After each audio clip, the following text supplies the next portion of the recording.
I wanna paint my nails today, but instead I'll use some aftershave. Purple, orange, red and green. Guess I'll go to sleep and paint them in my dreams. Why do I even care about what I should wear? As long as it feels good to me, doesn't really matter what other people see.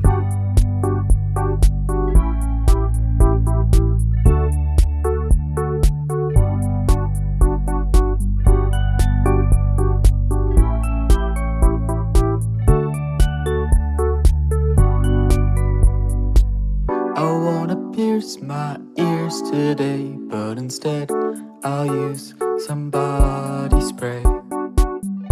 Rubies, diamonds, pearls and stones.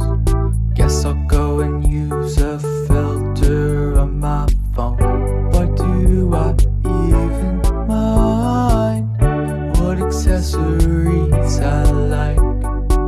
As long as it